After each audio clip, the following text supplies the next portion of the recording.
Maliban dyan, pero bago ang lahat, ang title po ng aking vlog sa ngayon ay Trillanes, the biggest liar. Yan po ang titulo ng aking ang titulo ng aking vlog sa ngayon. Trillanes na wala na ako nakilalang tao na kasing sinungaling kaysa kanya. Na-convict yun sa libel eh. Nung sinabi niya na tumanggap ng pera yung judge, yung justice, yun po na-convict siya doon. Ngayon, ibig sabihin din, mahilig siya sumugal sa mga discarding kasinungalingan. Ang usapan lang po natin ito sa ngayon ay si Trillanes lang.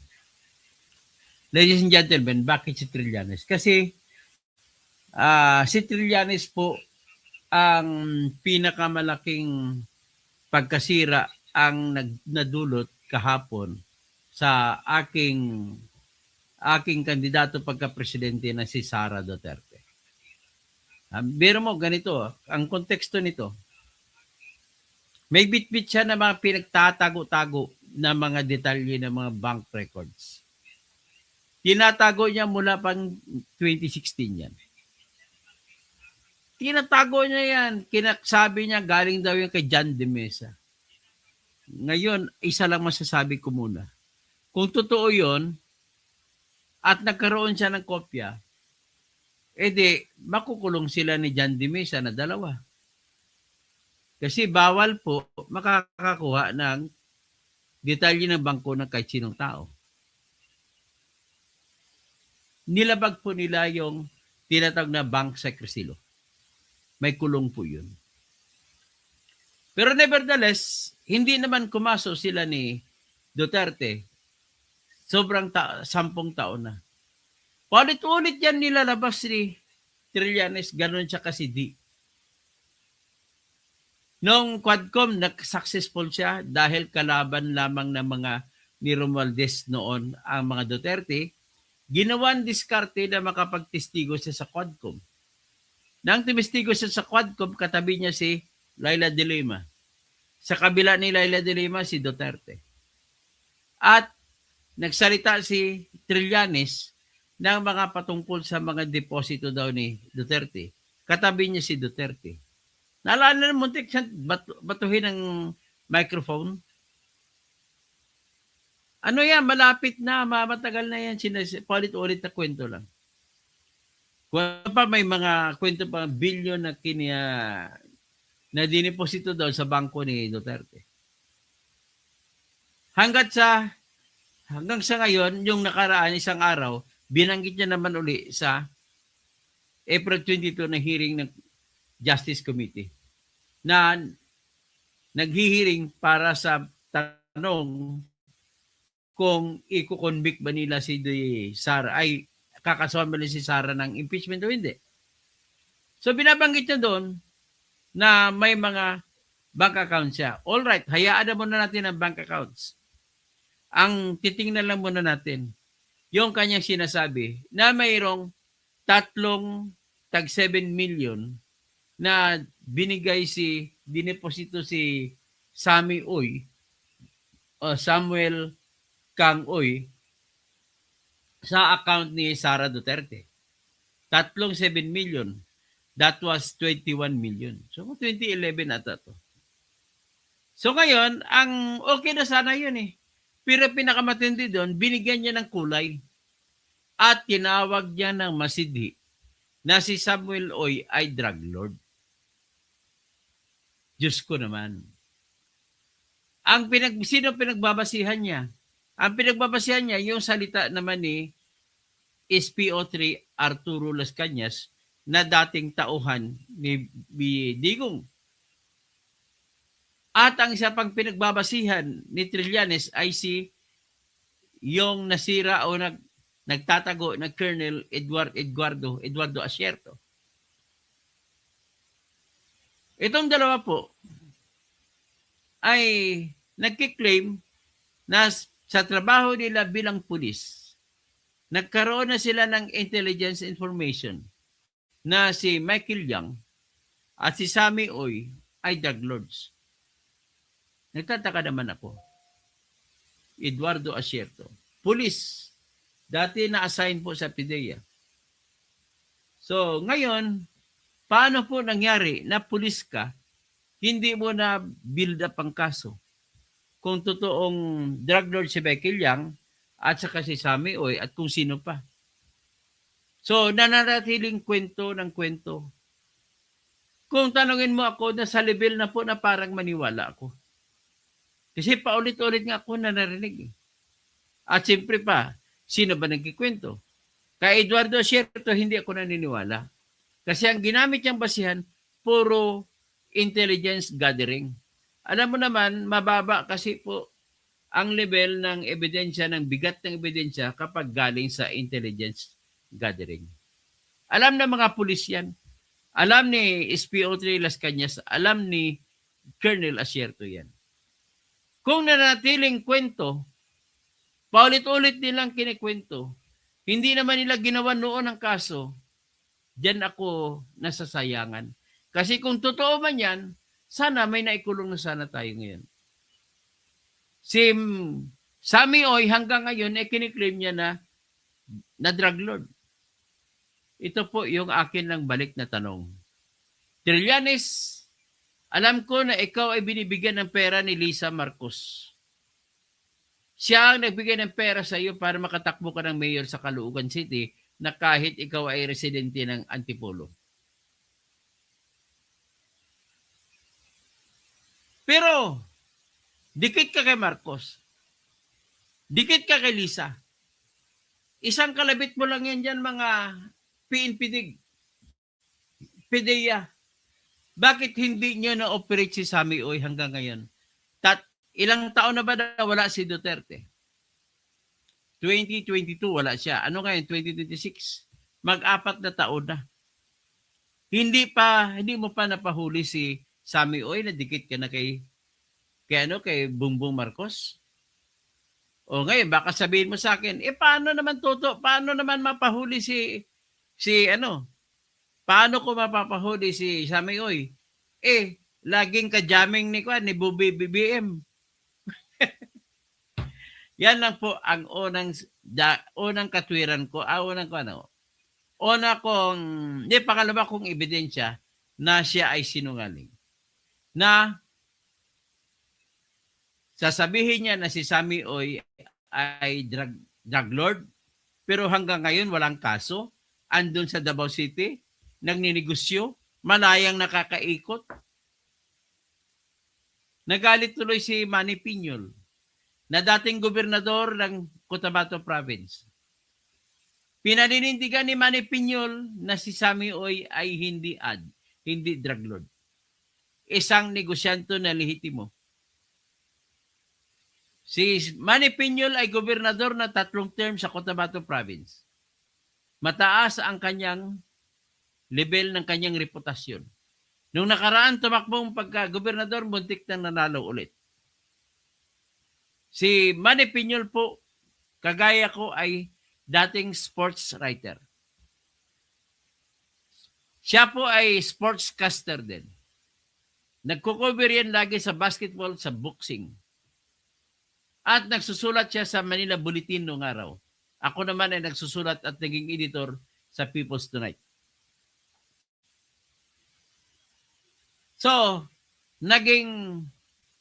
si Manny Piñol po, nung naging gobernador yan, ay hindi pa nakatapos ng kolehiyo.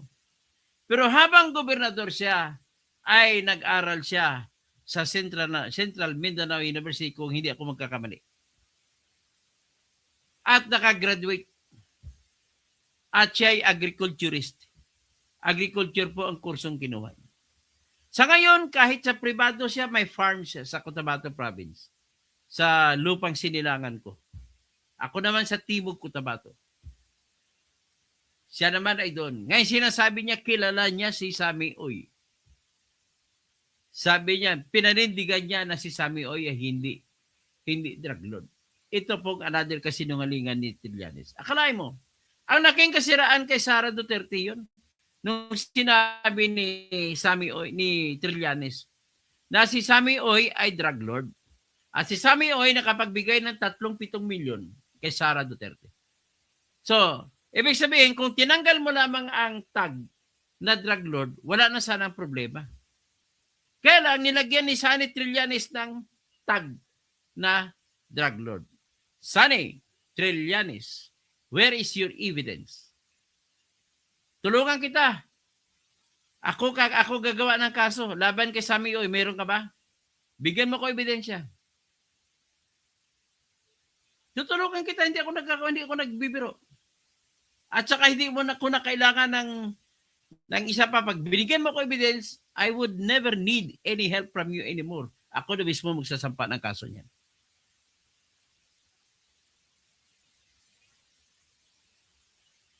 So, yan ang malaki kasinungalingan ever since 2016. Paulit-ulit na binabanggit niya na Davao Group na Duterte mga adik. Marami naniwala, oh. Kagaya ito si Maui Iranes, wala namang ebidensya. Naniniwala kay Trillanes. Paano mo masabi na vindicated siya, Maui? Hindi siya vindicated. Do you mean to say vindicated ang liar? How can you call him vindicated when all things that he said, he did not bring any evidence to prove that Sammy Oy was a drug lord? Let us be truthful to ourselves. Matatawag mo lamang ang isa na adik kung nakita mo, napatunayan mo, mayroong kalitrato. Matatawag mo ang isa na drug lord kung napatunayan mo, nakita mo, o di kaya kahit hindi mo nakita, may kaso ba? Na-convict ba ng korte? Si Trillanes, paulit-ulit na binabanggit niya. Paulit-ulit niya binabanggit niya na drug lord. 6 na taon na wala pa na panahon, 2016 pa, 10 taon na paulit-ulit niya binabanggit na drug lord. Bakit hindi naman nahuhuli? Hanggang ngayon, walang record na hinuli yan. Ramil, DDS po ako. DDS. Bakit ako kakampi kay BBM na magnanakaw? Mali-malita, ebidensya na yan. Bakit ikakarga pag mali-malita sa aeroplano kung walang lamang pera? Bakit ikakarga pa sa helicopter kung walang pera?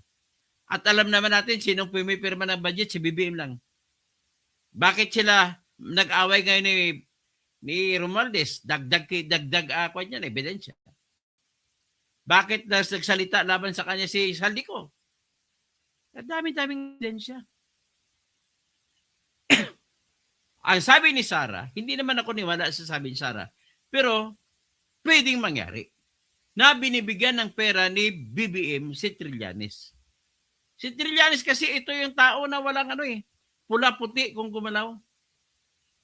Alam mo, galit ako dito dahil siya po ang nagsabi kay Leni Robredo noong araw na huwag nang magsampa ng protesta kasi ako naniniwala ako noong nakaraan na si Leni ang nanalo pagka-presidente over BBM. Kaya lang, kinondisyon ni Trillanes ang utak niya. He had done service on the ground, natalo talaga tayo. Ganon kasinungaling yung Trillanes.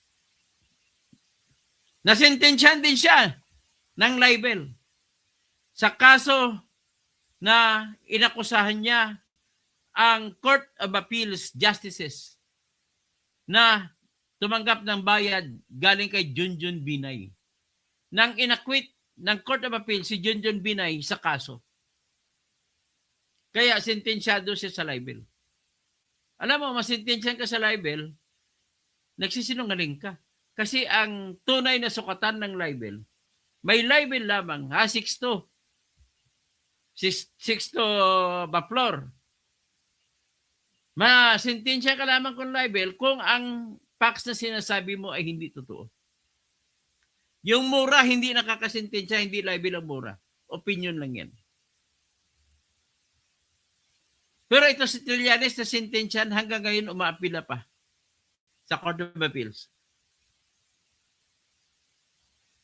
So, another, yung kiniklaim niya na nagbabayad daw si Digong Duterte ng 150 million pesos kada buwan kay Kaufman.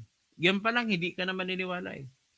Sino ba maniniwala na totoo sinasabi ni Trillanes na nagbabayad si Duterte ng 150 million kada buwan kay Duterte? Eh kung 10 buwan nagserbisyo siya kay Duterte, 1.5 million yun. Eh ngayon, ano na, 13 buwan na. So 13, tatlong 150, that is 450 plus 1.5 billion, 1,950,000 na, 950 million na binayad, ginastas ni Kwan, ni Digong kay Trillanes. Ay, Trillanes, napakasinungaling mong tao. Tapos, nabisto naman siya nagsinungaling, panahon ni Noynoy Aquino, pumunta sa China. Sinita siya ni Enrile. Nagdebate pa sila sa loob ng Senado. Pagkatapos ng bisita ni Trillanes kay Noynoy, ayun, nagpatayo na ng mga isla ang Chinese. Titirahin na si Duterte, pro-China, Marcolita, Chinador, lahat-lahat. Pero sino ang nakipagbardagulan? Sino nakipagromansa sa Chinese? Nauna. Ayan si Trillanes, di ba? Kasama niya dyan si Ronald Llamas. Si Ronald Llamas, ang sabi naman sa akin, sabi ni Kwan sa Madla, sa plenaryo ng Senado, sabi ni Alan Peter Cayetano, nilapitan daw siya ni Ronald Llamas at sinabihan sa tulungan mo ako, sabihan natin si Noynoy na huwag magsampa ng kasong for arbitration laban sa China tungkol sa West Philippine Sea. At kausapin daw yung ambassador ng China. At ayaw ng China may kausap ng iba. Ang gusto lang direct one-on-one. O yan, Ronald Llamas, tinawag mo si Marcolita na Chinador. Ikaw, tawag ko sa iyo. Chibog. Kumakain ka lang lagi sa China. Chibog. Ay, nako. Napakasinungaling talaga ng Trillanes. Ngayon, ito. Isa pang kasinungalingan ni Trillanes. Maghanap tayo ibang pagkasinungalingan dyan. Kasi mababanggit naman itong ito pala kay Binay na kaso. Sinintensyahan siya na magbayad ng 100,000 na fine at 500,000 na moral damages.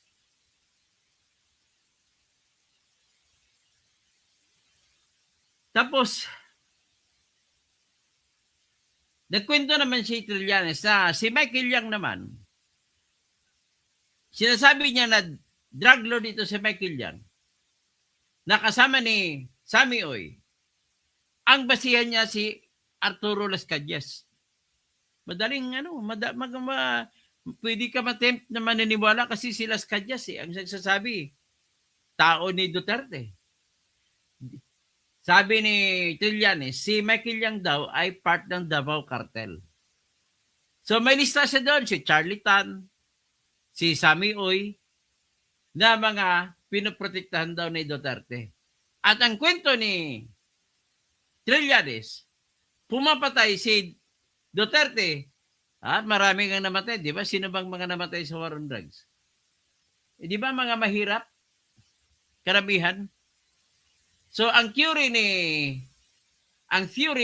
Trillanes, pinapatay ni Duterte para protektahan niya si Michael Yang, si Sammy Oy, at saka si Charlie Tan. Para daw ang negosyo ni Charlie Tan, ni Sammy Oy, at saka ni Michael Yang na drug ay maprotektahan. Ano bang logic dyan? Tatanong ako, anong logic? Ano ang ibig sabihin? Paano maprotektahan si Michael Yang, si Sammy Oy, at saka si Charlie Tan kung papatayin ni Duterte itong mga 30,000 na ito sinasabi nila? Anong connection? What is the nexus between the two? There is no such thing as nexus. Sabi ni Dilema. Paano mangyari? Ang layo ng logic mo, Trillanes. Ang nangyari sa iyo, Sinindikato mo kami, inistapa mo kami mga Pilipino. Pinag-aral ka namin ng libre sa Philippine Military Academy tapos ganun lang ang gagawin mo sa Pilipinas. Magsisinungaling? Ibenta mo sa China ang mga isla natin? Asan ang courage, integrity, and loyalty mo sa bayan? Kaya alam mo, sa totoo lang, naalala mo ba yon? Sunny Trillanes, dalawa tayo nag-uusap. Sa loob ng kulungan sa Camp Crame, nag-uusap tayong dalawa lang. Isang kabilin-bilinan ko sa iyo noon, nung ako ay editor sa journal. Sabi ko, our country pins its hopes on you. Sabi ko sa iyo, manatili ka po. Huwag kang mahulog sa korupsyon kung ano. Manatili ka po, ipaglaban, tutulungan, andito kami sa likod. Natandaan mo pa ba yun, Trillanes, nung nag-usap tayo sa loob ng kulungan? Nandun sa PNP Custodial Center, dyan sa Camp Crame. I think you remember that. I do believe you remembered that. Pero hindi mo ginamit mo yung awkward mutiny para sumikat ka at tumakbo ka pagka-senador kaya nanalo ka. Asan ang pangarap ng awkward mutiny?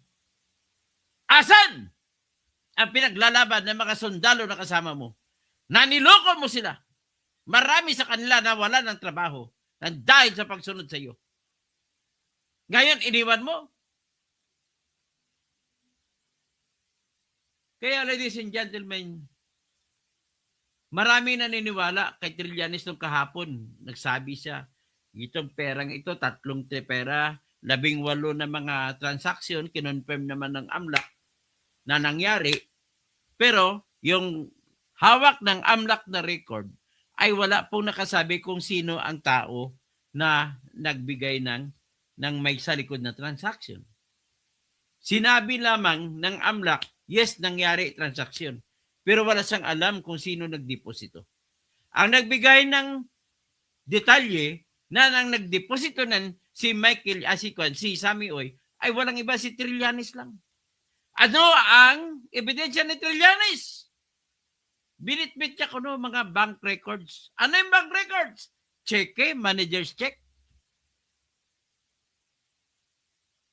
Ladies and gentlemen, sino ba mga taga-bangko rito nagtatrabaho sa bangko na nakuan? Kung pwede, maging wala pa akong pakialam na Dennis Adama kung mag-unsubscribe ka.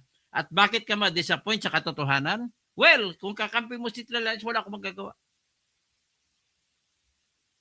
Ha? Yung Trillanes mo naniwala, ba't kayo naniniwala sa kulto ni Trillanes? Sinululoko lang kayo ni Trillanes. Yan po ang katotohanan. So, ang manager's check po, kapag pinapalit mo na, ay hindi mo na makukuha yan. Example, manager's check, ibinigay ko ni Sammy Oy kay Sara Duterte. Tanong, manager's check. Pag manager's check, walang pangalan kung kanino nang galing. Ang pangalan lang kung saan pinanggalingan ay manager ng bangko. Wala nang iba. Kung minsan ginagamit, cashier's check. So, paano mo malalaman na si Sammy Oy ang may-ari ng manager's check? Wala namang pangalan na kalagay sa manager's check, kundi salita lamang ng manager's check at saka pangalan ng bangko sa ilalim. Nang ibig sabihin, check yan na dinro ng manager. At pangalawang tanong, at kung napahulog mo na, nagdeposito mo na, paano mo makukuha ang kopya ng manager's check? Ang may-ari ng manager's check ay yung manager mismo. Kapag binalik na sa kanya ang cheque, papalitan niyang cash, sa kanya na, nasa bangko na yon, either itago o di kaya is-read sa makina. Total, meron naman sa record. Kaya hindi ako maniniwala na si Sammy Oy yun nagdeposito dahil naka-manager's check ko no. Ang nag-supply ng ebidensya na nagsasabi na kay Sammy Oy nang galing ay si Sunny Trillanes. Hindi nga alam nung taga-AMLAC ni Attorney Binaventura. Hindi niya alam. Attorney Ronel Binaventura.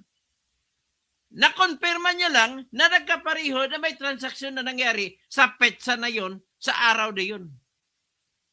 At nakonfirma niya rin ang amount pareho. 7 million. But then, to know from which person it came, ay hindi natin malalaman. Lalo na kung fund transfer, hindi mo malalaman kung kanino nanggaling. Ang isa daw cheque. Ang isa daw fund transfer. Paano? Saan kinuha ni Trillanes na si Sammy Oy nagpadala? And yet, iano ngayon kung si Sammy Oy nagpapadala? Sabihin na natin, drug lord si Sammy Oy. Lahat ba na binibigay ng pera na drug lord ay patungkol sa transaksyon ng drugs? Hindi ba yan pwede nagagawa? May negosyo naman siya.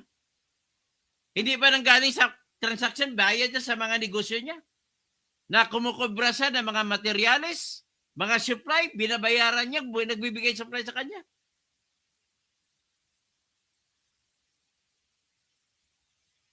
Ladies and gentlemen, ang lakas ng dating ni Trillanes, maraming naniniwala sa kanya. Nagkiklaim pero inusisa wala siyang ebidensya na magpapatunay na si Sammy Oy ngayon ang nagbigay ng deposito ng pera. Basta ginawa niya lang ng matrix, Duterte Group. Lagay niya kasi ng mga pangalan, Michael Yang, Charlie Tan, Sunny Oy. Sammy Oy, pakilapos sabi niya, oy, kiklaim niya, yan. Di ba na-confirma mo na may deposito? Yan po, ang naghulog yan ay si Sammy Oy. Ganun po ginagawa niya. Vindicated na siya, vindicated. Otot mo, vindicated.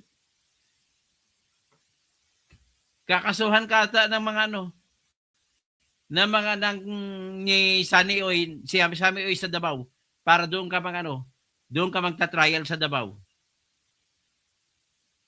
Paano mo sasabi na drug lord yan nakalaya, nagninegosyo hanggang ngayon?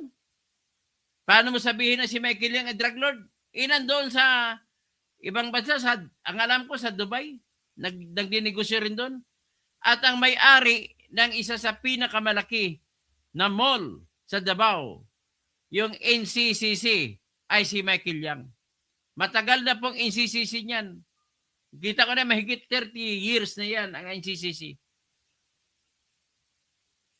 Alam na mga taga Davao dito kung ano ang NCCC Mall. Ngayon, meron silang NCCC na parang 7-Eleven kalaki. Convenience store. Alam ko yan. Siyempre, nung nag-aaral ako sa Mindanao State University, sa Marawi, 1980s pa yun, ha? 1980s, meron ng NCCC. So, ilang taon na? Sabihin ko na lang 1982. 2002, that is 20 years. 2022, 40 years. Almost 50 years na pala yung NCCC. So, paano mo sabihin na drug lord?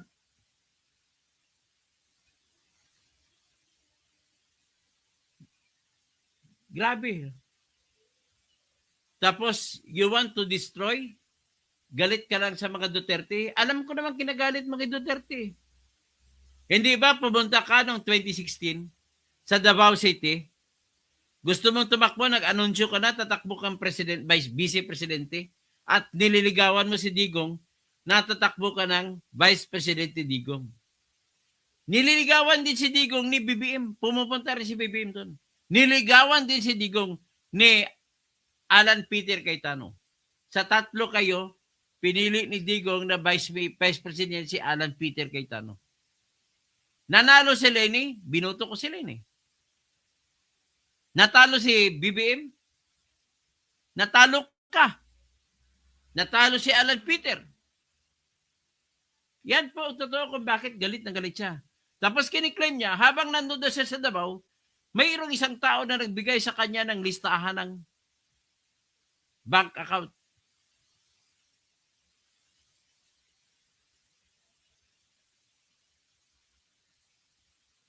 Well, ang masasabi ko lang sa ngayon ay mahirap patunayan yung sinasabi mo, Trillanes. Pag kumaso yan sa iyo, si Sammy Oy at saka si Charlie Tan at saka si Michael Yang, hindi ko lang alam kung saan ka pupulutin. Nasira na sila na drug lord.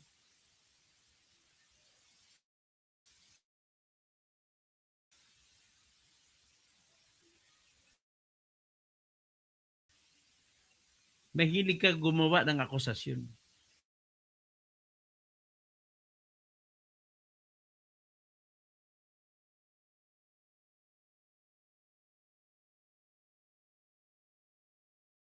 May 20 minutes pa tayo. Magko-comment na lang ako.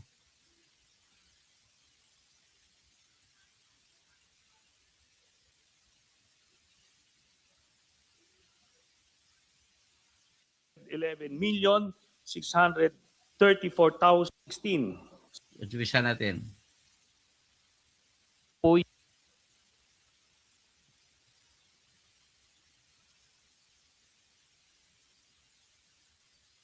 Hindi yan kay Taba, si Taba kasi ano yan eh.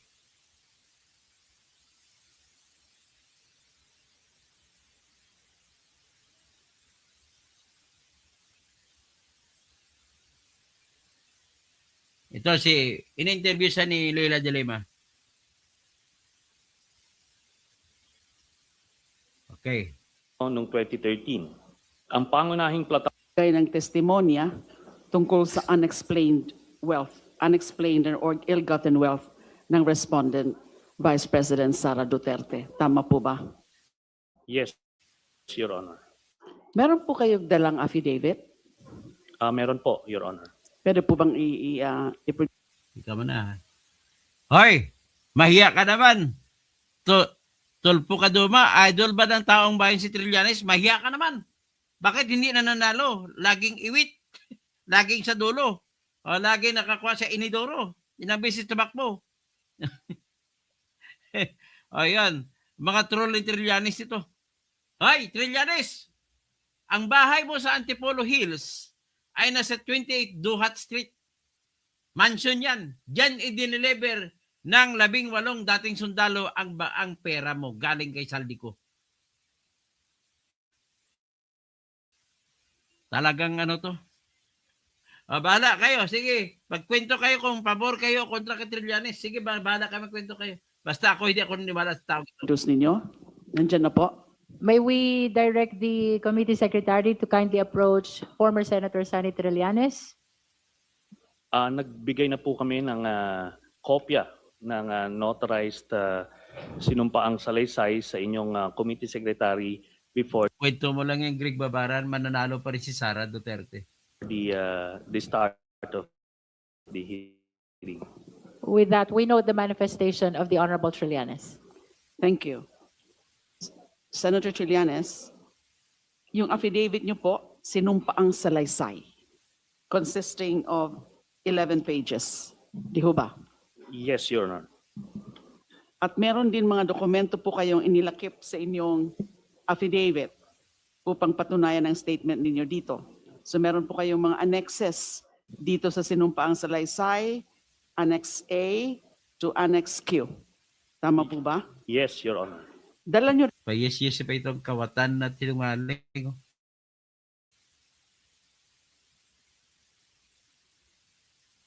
Magkano kaya nila? ba yung mga annexes na yon? Opo, Your Honor. Kasama po sa na-submit. Ang style niya, para patunayan niya nagsisinungaling ang 18 sundalo. Dati sundalo, sinampan niya ng kasong perjury tsaka libel. Committee Secretary, Your Honor.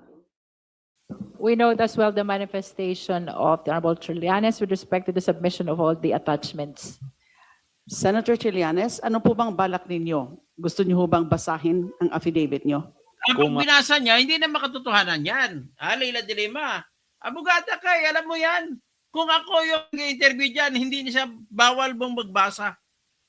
Kung magsasabi ka talaga ng totoo at kaya mo masabi ng totoo, let it be said without the reading, without the kodigo. Maaari po para mas Madam Chair, can we ask the former senator to read his 11-page affidavit for the committee and for the public?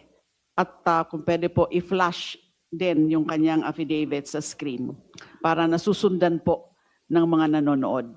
We direct the committee secretary to flash the copy of the sinumpaang salaysay of former Senator Sonny Trillanes. We likewise direct our resource person to read his sinumpaang salaysay. You're recognized, Honorable Trillanes. salamat po. Ako po si Antonio Sonny Fuentes Trillanes IV, Pilipino, may sapat na gulang at naninirahan sa 42 Ninang Virginia Street, BF Homes, Barangay 169, Caloocan City, Philippines. Matapos makapanumpa ng naayon sa batas ay buong layang nagsasalaysay na dati po akong naglingkod sa bayan bilang senador ng Republika. Matapos mahalal sa nasabing katungkulan noong Mayo 2007 habang Yan nagbabasa ka pa, nagkukudigo ka pa. Hindi matatanggap sa korte yung di ba? Attorney Phil Mungan. Hindi matatanggap sa korte yung yung ganun, nagbabasa ka. Nako, objection ka ka Attorney Phil. ako po ay nakapiit at muling nahalal para sa ikalawang termino noong 2013. Ang pangunahing plataforma ko ay ang paglaban sa korupsyon at pagtaguyod ng reforma sa ating gobyerno. Gusto niya, ang plataforma niya, paglaban sa korupsyon. Ano ibig sabihin yan? Lumalaban siya sa korupsyon, ha? Tulpo, Kaduma, lumalaban siya sa korupsyon, pero siya ay corrupt din. Ha, hindi bali na, kahit na corrupt ako, lumalaban naman ako sa korupsyon. Ganun na mangyari. Natapos ko ang aking ikalawang termino noong Hunyo 2019. Sa pagtupad ng aking tungkulin bilang senador, maraming mga whistleblowers o mga informante ang lumapit sa akin.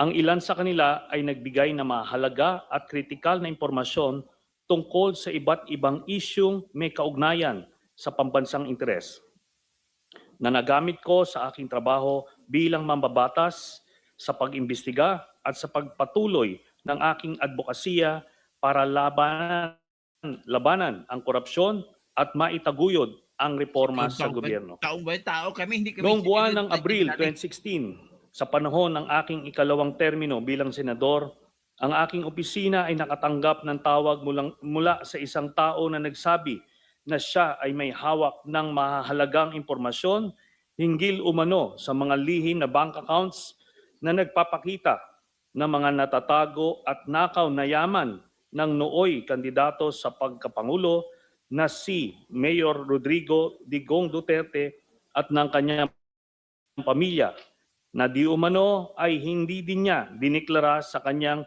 Statements of Assets, Liabilities, and Net Worth or SALN.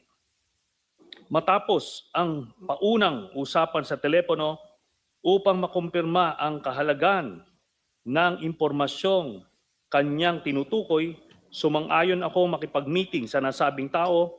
Ang aming meeting ay naganap noong ika-21 ng Abril 2016, banda alas 8 ng gabi, sa opisina ng Samahang Magdalo sa Quezon City. Nagpakilala ang nasabing tao bilang si Ginoong Joseph de Mesa. Ayon sa kanya, dati siyang masugid na taga-suporta ni noong Mayor Rodrigo Duterte. Sinabi ni Ginoong de Mesa na nagpasya siyang bawiin ang kanyang suporta para kay Mayor Duterte nang makakita siya ng mga dokumentong nagpapakita na si Rodrigo Duterte kasama ang kanyang anak na si Sara Duterte ay nagmamay-ari ng mga bank accounts kung saan bilyong-bilyong piso ang naideposito o dumaloy sa loob ng ilang taon. Sinabi ni Ginoong Dimesa na nakuha niya ang mga dokumentong ito mula sa isang malapit na kamag-anak niya na nagtatrabaho sa isang ahensyang may kinalaman sa investigasyon ng mga nakaw na yaman ng mga opisyal ng gobyerno. Sa aming pagpupulong, binigyan ako ni Ginoong Dimesa ng mga kopya ng mga dokumento na nagpapakita ng mga bank accounts sa pangalan ni Rodrigo Duterte at Sara Duterte sa Bank of the Philippine Islands, BPI, Julia Vargas Branch, sa Pasig at sa EDSA Green Hills Branch, at sa Banco de Oro, Unibank, sa Lungsod Mandaluyong at sa iba pang mga bangko. Sa mga sumunod na araw, sinuri at pinag-aralan ko kasama ang aking mga abogado at staff ang mga impormasyong ibinigay ni Ginoong Dimesa at inihambing ito sa mga idiniklara sa kanilang salin ni Rodrigo Duterte at Sara Duterte para sa mga kaukulang panahon. Nang makumpirma ko na totoo ang hawak kong mga dokumento, nagpasya akong isapubliko ang nasabing impormasyon dahil naniniwala akong mahalagang malaman ng ating mga kababayan ang pagpapanggap na ginagawa ng pamilya Duterte na ang kanilang pamilya raw ay mahirap at namumuhay ng simple, gayong sa katotohanan si Rodrigo Duterte at ang kanyang pamilya ay may mga joint bank accounts na may bilyon-bilyon na dumaloy na pera. Humingi ako ng tulong sa mga accountants at finance specialists upang alamin at makwenta kung gaano karaming pera ang aktual na naideposito o dumaloy sa mga nasabing joint bank accounts ng mag-amang sina Rodrigo Duterte at Sara Duterte base sa mga dokumentong ibinigay sa akin. Sa aming pagsusuma, lumalabas na may kabuuang halaga na 2,407,272,103.75 pesos ang pumasok at dumaloy sa mga nasabing bank accounts mula noong 2003 hanggang 2016. Ikaw mo na, kung magbasa doon, parang grade 1 ah. Naku, monoton. Ang isang kopya ng summary ng mga deposito o mga inter-account transfers na idineposito at dumaloy sa mga nasabing accounts ni Rodrigo Duterte at Sara Duterte ay kalakip dito bilang Annex A. Bukod sa mga dokumentong may kaugnayan sa mga accounts ni Rodrigo Duterte, binigyan din ako ni Ginoong Dimesa ng mga dokumentong nagpapakita ng mga bank accounts at bank transactions ng mga anak, manugang at common law wife ni Duterte na sina Sara Duterte, Paulo Pulong Duterte, Sebastian Baste Duterte, Maneses Manscarpio, Celito Hanilet, kasama ang kanyang anak na si Veronica Kitty Duterte. Batay sa mga nabanggit na records, nalikom ko ang mahalagang impormasyon ng kabuuang mga transaksyon pumasok sa mga bank accounts ni Sara Duterte lamang, kabilang ang joint account kasama ang asawang si Manscarpio at mga joint accounts kasama ang miyembro ng kanyang pamilya ay nagkakahalaga ng 111,634,144.05 as of April 2016. Ang kopya ng summary ng mga pera o transaksyong pumasok at dumaloy sa mga bank accounts ni Sara Duterte ay kalakip dito at ginawang bahagi ng salaysay na ito bilang Annex B.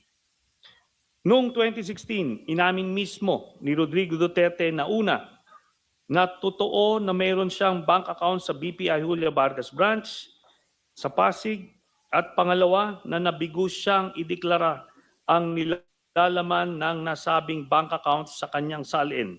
Ang pag-aming ito ni Rodrigo Duterte ay naganap matapos ko siyang hamunin ng lumagda ng waiver of secrecy of bank deposits. Sa panayam ni Rodrigo Duterte sa media, ipinagtapat niyang mayroong humigit kumulang 200 million pesos na deposits sa naturang bangko at inilihim niya sa kanyang salin. Sa particular, and I quote, a little less than 200 million. Hindi naman ganong kalaki kasi walang account na 200 million, a little less than 200 million, wala na, ginastos ko na, nag-happy-happy ako. A little less than a million. Okay, ikat ko muna kayo dyan. Ito po yung hindi naintindihan ng mga Tagalog. Mga ano po kung magsalita, mahilig po magkwento ng parang kwentong buwan na kahit hindi totoo. Mahilig magyabang, mahilig mag-joke. Kasi nga, meron nga kami ganun po ang lahi naming mga ako, Ilonggo ako. Mayabang din kami. Kwentuhan ng palakihan ng kung ano-ano. Ganun din ang mga waray. Kwentuhan ng, kaya nga may kanta na maghinambugay. Si Max Urban ang kumanta. Hinagpampakantis hambog ang Ilonggo, Cebuano, tsaka Waray. Ganon po yun, ang kwentong yan, binabasa mo, Trillanes. Hinambog na kwento ni Duterte.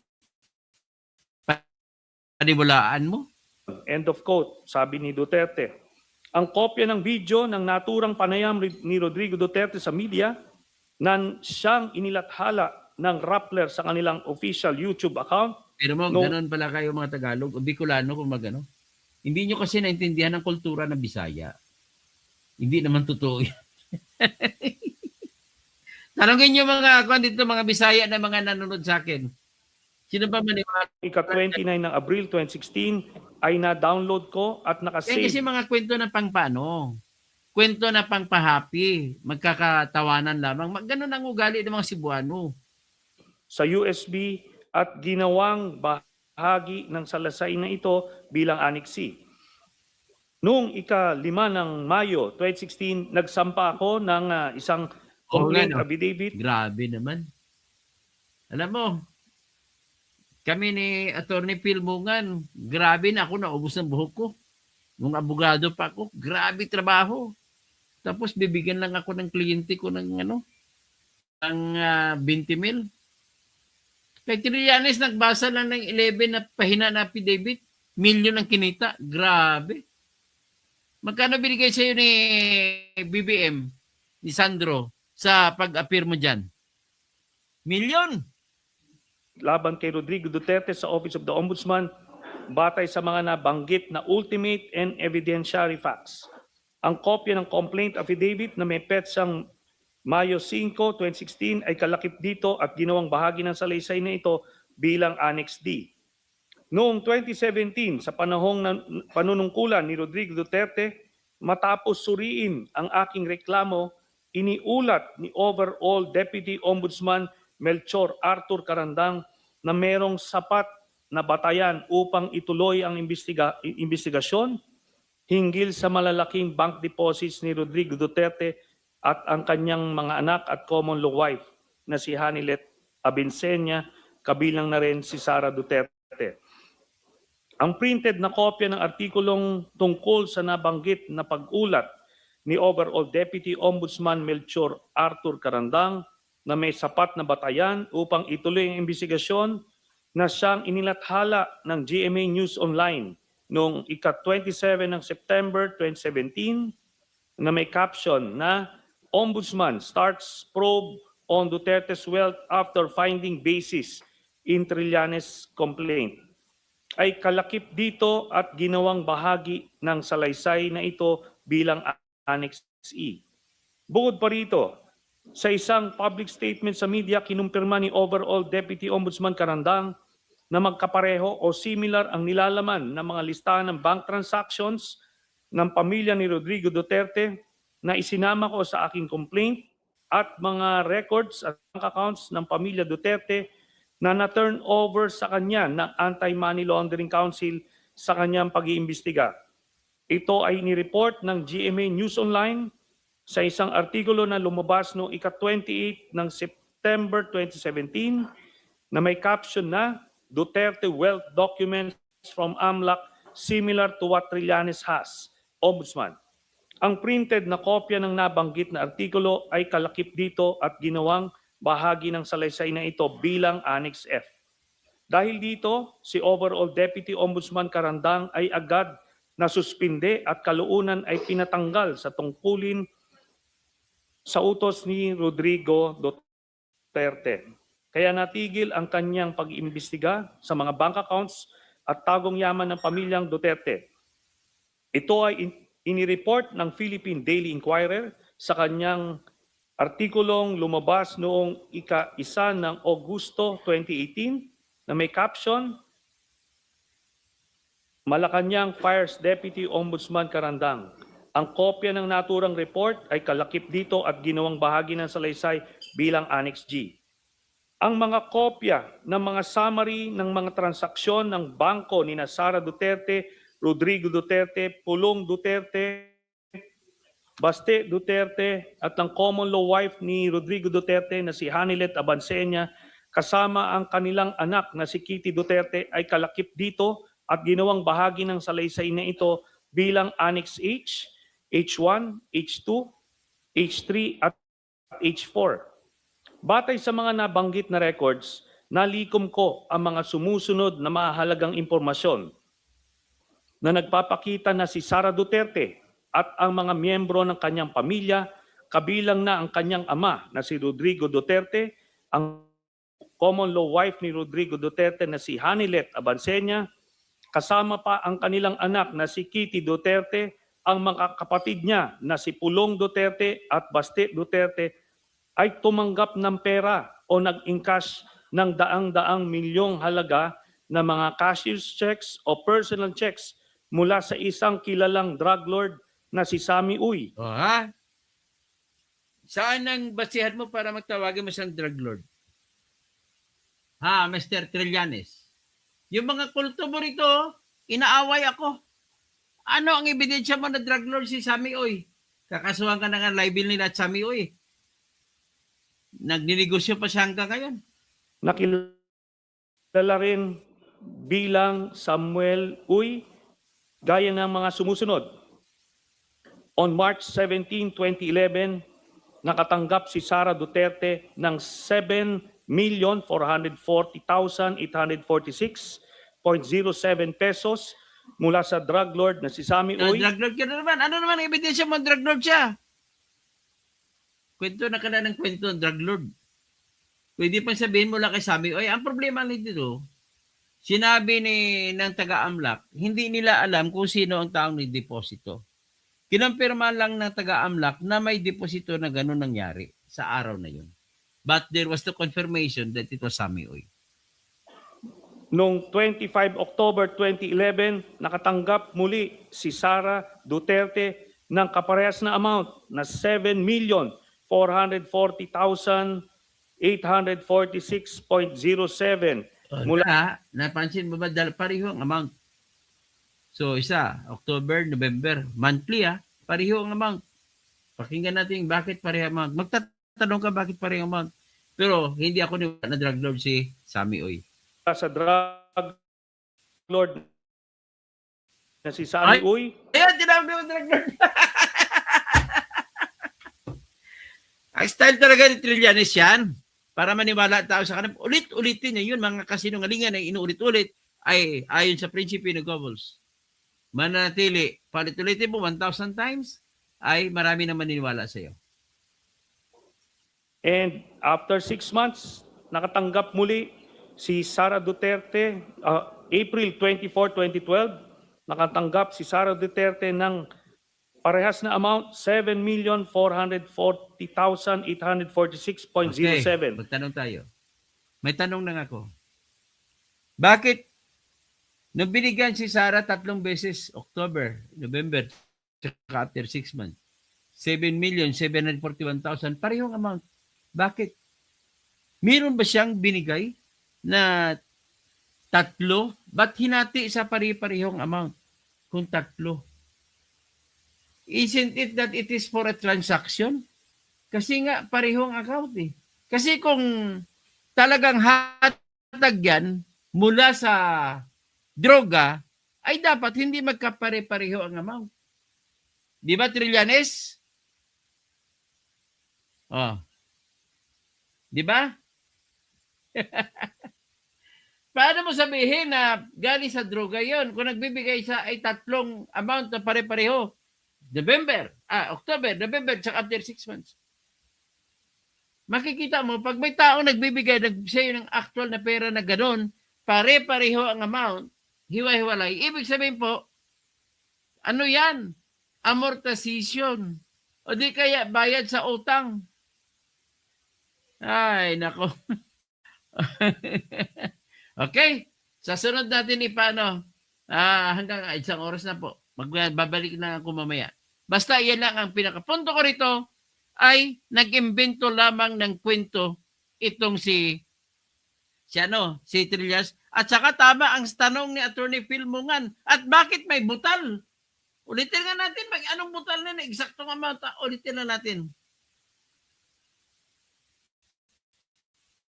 Duterte's wealth after finding basis in Trillanes' complaint ay kalakip dito at ginawang bahagi ng salaysay na ito bilang Annex E.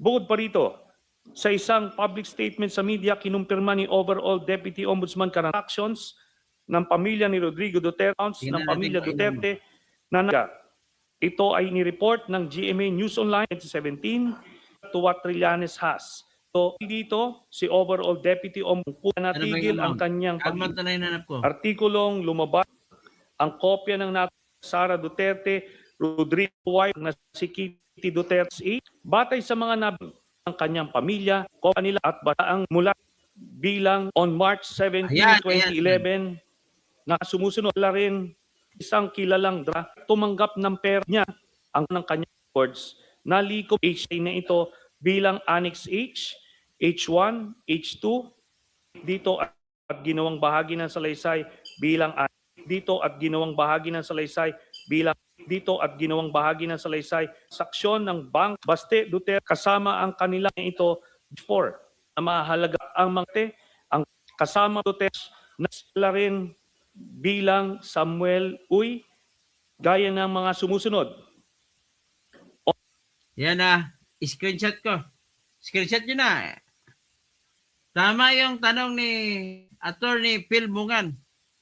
Bakit may butal pare-parehong amount?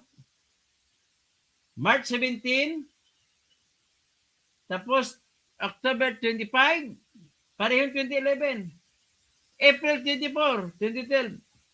Bakit pare-pareho ang amount at may butal? Isa lang po ang ibig sabihin yan. Ang ibig na sabihin yan ay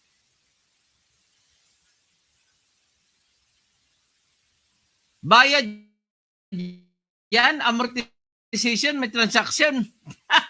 Magbabayad ka ng drug lord, butal, bayad. Drug lord ka, magbabayad ka ng drug lord. Ano si Sara noon? 2010, wala ang pwesto si Sara noon. Hindi na siya mayor noon kasi hanggang 2010 lang siya, tapos hindi siya tumakbo. Tapos tumakbo siya ulit 2013. So hindi na siya official ng tanong ng time na yun. So ano ang rason bakit ibibigay kay Sara? Paano makapagbigay ng proteksyon si Sara? Wala naman siyang pwesto sa oras na yan. Sa panahon yan, 2011. At higit sa lahat, bakit may butal? Yun lang ang tanong ng bayan. Tanong ko hindi bayan. Bakit walang butal ang binigay na pera? Kung kay Sami Oy mga nanggaling yan. Kaya lang, ikaw lang nagkikwento na kay Sami Oy nanggaling. Unfair man kayo, Trillanes.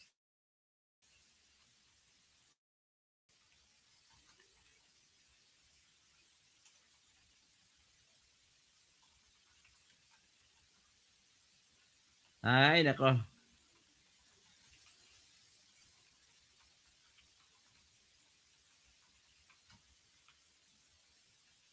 Bakit pareho ang ama?